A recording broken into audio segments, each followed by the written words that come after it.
Tere, hea kuulaja, kolmapäev on käes, hommikuprogramm ja alati sellisel kellaajal räägime jälle tervisest, tervitame kõiki kuulajaid ja räägime täna siis Ellitiga jälle tervisest natukenegi. Veerand tundi nädalas vähesed on, aga saame siis kuidagi hakkama. Terviseminutid Ellitiga on alanud ja tänane teema hakkame kohe otsast peale, sellepärast et pikka sissejuhatust siin teha pole aega. Tänane teema on detoksifikatsioon. Ega mul muud ei olegi öelda, kui küsida, mis asi see selline on.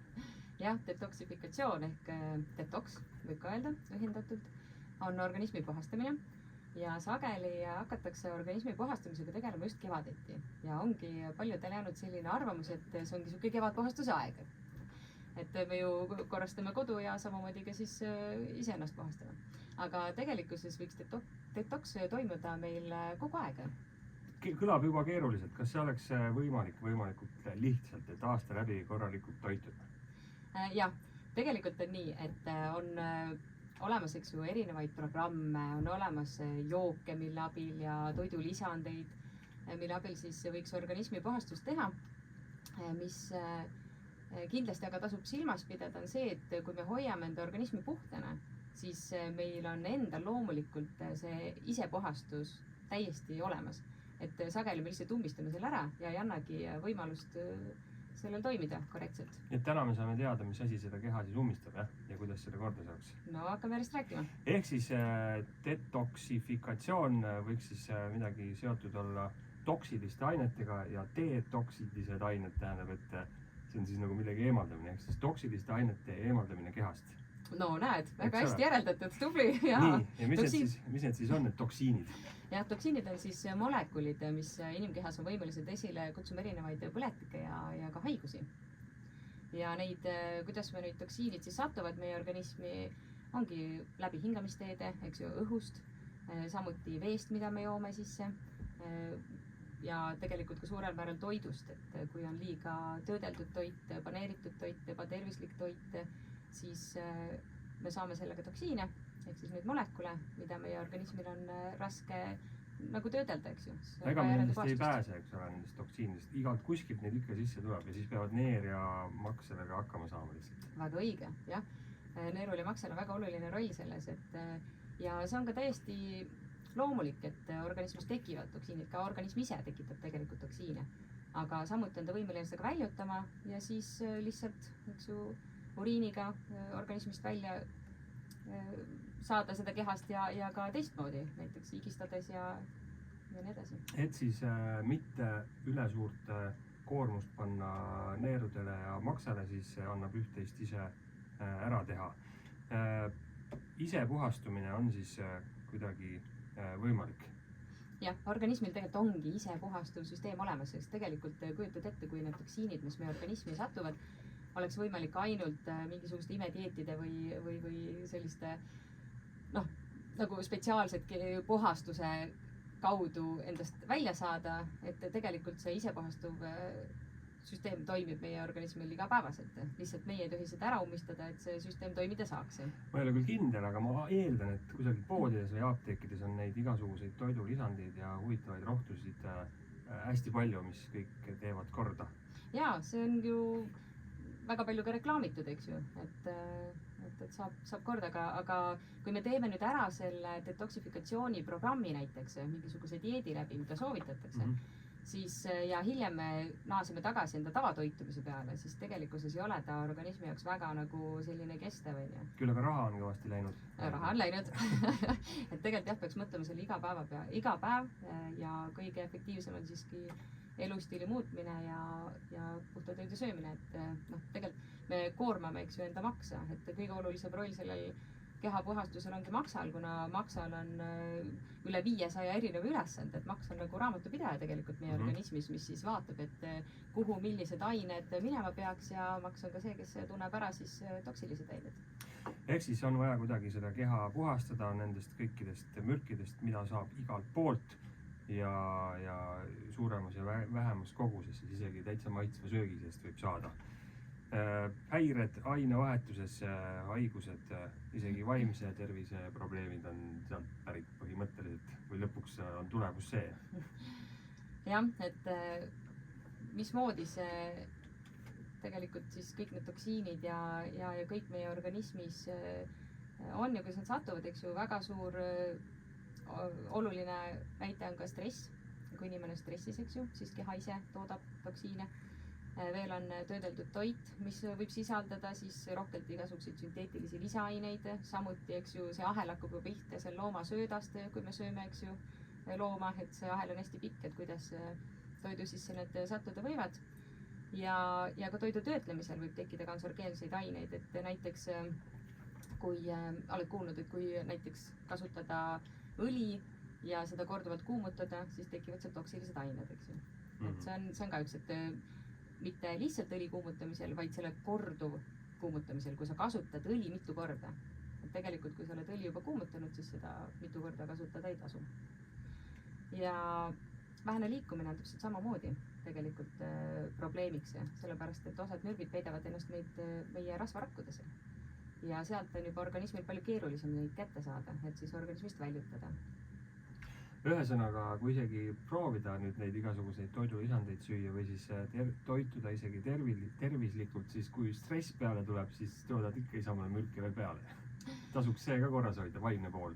Vaimne pool on hästi oluline, et me võime olla väga tervislikud toitujad ja liikujad, aga kui me oleme stressis või vaimselt nii-öelda nõrgad, siis see on organismi jaoks kõige laastavamaid.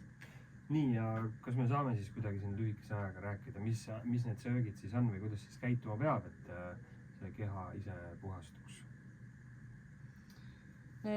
Jah, tegelikult meil ongi erinevaid lahendusi, et kõigepealt võiks mõelda selle peale, et millised on meie need toidu valmistamise viisid. Kindlasti kõige parem viis on narvara. Aurutamine kindlasti. Õige tubli. Sa saad mulle siia vahele rääkida kuumahufritüürist ka midagi, ma olen selle kohta ainult head kuulnud, kas sa ka või tahad midagi selle kohta veel väita? No kuumahufritüür jah, et oleneb millisel temperatuuril on see kuupõhk seal fritüüri sees, et iseenesest mõte on ju väga hea, sellepärast et õliseiba kasutama sa võid sinna lisada sellepärast, et see annab sulle maitset toidule, eks ju, kui ta on kvaliteetne korralik õli. Ja ta on kindlasti parem, kui on, eks ju, rasva sees friteerimine, nii et ja väga popp, eks ju, ka tänapäeval. Et tasub eelistada, aga jah, number 1 võtaksime ikkagi aurutamine, siis keetmine, siis võiks olla mitte praadimine, aga vokkimine, ehk siis nagu kuumal temperatuuril kiiresti ära vokkida, et ta ei kaotaks vitamiine, sest kui alati see kuum õhk ja kuumus on see, mis näiteks C-vitamiini välja ajab ja ka teised vitamiinid. Hapendamine on ka mingi teema. Ja hapendamine on väga kasulik. Hapendatud tooted tekitavad selle protsessi käigus häid baktereid, mida meie organism väga vajab. Jah, nii et võib öelda, kõlab küll imelikult, aga kui on kõhuhädad, siis tasuks hapukapsast peale süüa. No jah, näiteks oleneb selles mõttes, et kõhuhädadega tuleb olla üldsegi ettevaatlik, et pigem nagu mitte midagi peale süüa, et rahulikult keskenduda ja hakata nüüd mõtlema, et mismoodi nendega tegeleda. Sõltub, eks ju, mis see kõhuhäda täpsemalt on. Okei, siis sellised toredad asjad ka, mis aitavad, et oleks parem olla. Päris tihti peab tegema midagi ebamugavat, et saada tervis paremaks. Aga saunas käik on ju väga tore tegevus ja üldiselt siis tundub, et peaaegu kõigile see sobib. Saunas käimine on ja väga hea. Saunas käimine aitab ka välja kuumutada siis nendest rasvarakkudest neid toksiine, eks ju, ja läbi naha eritub väga palju. Higistamine on siis hea? Jah, higistamine on hea. Täpselt. Et kui me oleme siin rääkinud varasemates saadetes ka, et 30 minutit ja see jalutus või jooksmistempo võiks olla selline, et nahk on kergelt märg, siis see eesmärk ongi see, et väljutada, eks ju, nagu toksiine organismist.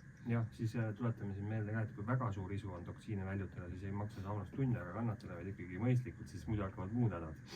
Jah, ütleme selline 3-4 seanssi ja 20 minutit korraga, et veel üks meeldiv asi, mida on täitsa tore teha, mineraalvett lihtsalt juua ja juba läheb paremaks, aga kuidas mineraalvesi poes ära tunda nüüd? Mineraalveel on alati kirjas, mineraalvesi, ja eriti oluline on vesi, eks ju, sauna ajal. Et kui me kaotame vedelikku, samamoodi ka trenni ajal, et kui me kasutame vedelikku ja seda naha kaudu väljutada, siis kindlasti peab jooma juurde ja kui sa nüüd jood tavalist vett, mis ei ole mineraalvesi, siis ta viib sul just mineraalaineid organismist välja. Hästi oluline on see, et see vesi, mida sa jood, oleks mineraalvesi. nii et võiks eelistada kraaniveele mineraalvett, see oleks nagu natukene investeering tervisesse. Kraanivees on ka mineraalid alles. On. Meie kraanivesi ei ole nii ära Aga pudelivees ei ole? Oleneb millise pudeli, seda tuleb pealt lugeda. Et vaatad küll, et on hästi palju valikut. Nii. Osades on mineraalid, osades ei ole. Osades on väga kõrgel tasemel mineraalained, mis on sinna lisatud, eks ju, või siis on puuritud sellistest asukohtadest, kus mineraalvett sa saadki pudelisse villida. Nii et seda sõna tuleb ka sealt lugeda, ma pole väga tähele pannud või tähelepanu pööranud, vesi on vesi, eks ole, aga võib päris palju kasu tuua. Siis veel üks moodus, mis muidugi kõigile ei sobi arvatavasti, kui on mingid südameprobleemid või midagi, aga talisuplus peaks ka siis aitama, mida see siis aitab? Ja talisuplus, eks ju, ülipopp teema siin viimaste aastatega. Olen ka ise harrastanud, mitte nüüd otseselt pikaajalised, aga paar korda on ju. Ja ta on väga hea meetod, kuidas pliid näiteks organismist eemaldada ja ta soodustab vere- ja lümfi tsirkulatsiooni, mis on ka hästi oluline. Ja kuidas siis? Liikuma. Mismoodi? Selle külma ja kuuma vaheldumise tõttu? Jah, et mõtle, kui sa lähed vette, oled kunagi käinud? Jah. Mitte nii, et saunast lihtsalt korraks vupsi välja, see on ka hea, kui sa oled jääauk, aga tegelikult on nii, et osad rakud meie kehas on lihtsalt uinuvas olekus sellises oma mugavustsoonis ja kui sa lähed nüüd talisuplust tegema, siis kõik sinu keha on šokis. Kõik hakkavad tööle selle nimel, et organismi päästa.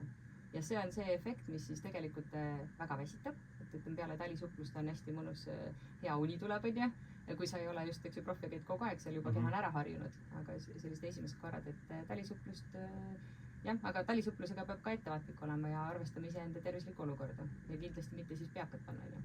No siiamaani võiks öelda, et mis nii viga organismi puhastada, puhas rõõm ju, aga mineraalvett tege saunas ja kõik on hästi, ehk siis toidu teema pigem aurutada, liikuda tuleb ka, nii et ikkagi nahk märg, eks ole, mitte lihtsalt natukene jalutada käed selja peal. Ja see, kui sa tuled autostuudiosse ja lähed tagasi, see ei loe. Ja siis igasugused vitamiinid, täna vist ei ole enam varsti probleemi neid loodusest ka kusagilt leida. Jaa, meil on tegelikult looduses väga palju metsikult kasvavaid vitamiinipomme. Et näiteks vesihein. Kindlasti leiate loodusest üles, et on selline roheliste lehekestega, valgete õitega. Tasub guugeldada. Ja ta on põletikuvastane ja kui me rääkisime neerudest ja maksast, mis on peamised organismi puhastuse organid, siis vesihein on see, mis aitab väga hästi turgutada ja aitab neerudel ka puhastuda. Siis vesiheinaga väga hea kõhukinnisuse leevendaja, et tegelikult kui meil on kõht kinni ja kui kõht on mitu päeva kinni ja läbi ei käi, siis hakkavad meie soolestikust toksiinid tagasi imenduma organismi. Mõtle nüüd mürkained, eks ju, toksiinid. Et see on kindlasti suur probleem ja samuti aitab ka allergiate astmaatikutele selle kevadisel ajal. Vesiheina ei ole nagu tundub, et näinudki. Näinud mulle kindlasti nurmenokku ja võililjelehti. Kuidas neid kõiki nagu siis sööma peab või jooma või kuidas tarvitada neid peab? Jah, kui sa ei ole näinud, eks ju, kui sa ei tunne ära teda, siis peab olema ettevaatlik. Näiteks karulahük ja piibeleht, eks ju, me teame kõik neid lugusid, mis on juhtunud, et alati peab olema kindlasti veendunud selles, et sa õiget asja proovid. Nüüd see vesiheine, eks ju, sisaldab veel ka väga palju C-vitamiini, tsinki, vaske, magneesiumit, seleeni, ja need on hästi lihtsasti leitavad ja mismoodi teda siis võiks kasutada. Ongi salati sisse, smuuti sisse, toitude kaunistamiseks. Nii et mingit väga suurt kogust ei pea sööma korraga? Jah, ei tasu jääda siin laiemale mäluma, et too tuppa ja kui sa mõtled, siis näiteks võilillest, eks ju, need kasutatavad osad on lehed, samuti need õied ja juure. Võilille juurest saab väga hästi teha kohvi näiteks, olen ka ise teinud. Siis ta on ikkagi nii spetsiifilise maitsega, et ega sa väga palju korraga ei söö ka, on ju. Aga kui neid kuivatada, nagu vanarahvas tegi, kas nii, siis on nendest ka veel midagi kasu? Jaa, on ikka. Kui sa kuivatad, mitte ei kuivatada kuidagi ahjus, ei kuumuta, siis kui vitamiinid välja sealt ei lähe, siis on ikka kasu. Et võilille juure kohvi saabki teha sel moel, et sa kuivatad need juured ära ja siis sa, eks ju, teed viskis nad selliseks puruks ja teed sellest kohvi. Aga jah, üle ei tasu tarvitada, sellepärast et ja näiteks võilille kasutamine on ka vastunäidustatud ülihappelisusega, näiteks gastriidi ja kõhulahtisuse korral, et siis ei tasuks üldse. ja võib tekitada liigset erutust ja iiveldust, et tasub olla ettevaatlik. vot selline lugu siis täna, selline asi ongi organismi puhastus, nii et võtame selle kuidagi kokku, me oleme nendest taimedest rääkinud ja üksikutest asjadest, aga nüüd suures pildis ikka siis, mida pigem süüa ja mida pigem mitte süüa. jah, suures pildis ikkagi tasakaalustatud toitumine, meil peab olema erinev valik puuvilju, köögivilju, kust me saame flavonoide ja nagu rääkisime ka varasemalt, et mitte kiirsüsivesikuid, mitte rämpstoitu, eks ju, vaid pikaajalisemaid süsivesikuid ehk siis täistera, kõik see, mis annab meile kiudaineid ja organismile on kasulik. Mis tunne siis on, kui organism on puhastunud? Väga hea tunne. Mina olen ise teinud erinevaid dieete, kui õppisin toitumisnõustajaks ja ka edaspidi. Eelmisel aastal tegin ka paastumist. Sellest me räägime juba siis järgmistes saadetes. Aga mis tunne see on? Kas energiat tuleb rohkem? Jah, sul on väga hea energia, sul on lihtne ja kerge liikuda. Sul ei ole ühtegi mingisugust lisamure. Tuju on ka parem siis seega? Tuju on ka palju parem. Millal sinna jõuab? Ma arvan, igaüks erinevalt vist, aga kui palju peab nüüd seda tervislikku teemat siin kasutama, et hakkaks juba hea, ega just järgmine päev ju ei hakka, kui eelmine päev natukene siin seda vesiheina näksida. See peab olema elustiil ja iga inimene jõuab sinna erinevalt, et sõltub ju kõik meie tänasest seisust, mis meil on, et kui palju me oleme ülekaalus aga usu mind, see sära ja rõõm tuleb silmadesse suhteliselt kiirelt. Näha on seda sära küll, nii et soovitame siis soojalt alustada juba täna, sellepärast et kevadel vist ongi lihtsam sellega alustada ka, kui me räägime siin erinevatest taimedest. Jah, ja see ongi niisugune tüüpiline, et inimestel kuidagi tärkab, et kui sa talvel seal sügavast talveunes oled, et siis on võib-olla keerulisem, aga praegu jah, loodusest me leiame nii palju häid asju. No nii, selline saade siis täna, aitäh sul tulemast, järgmisel kolmapäeval näeme jälle. Teeme nii.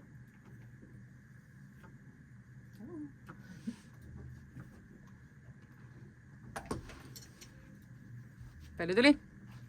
17.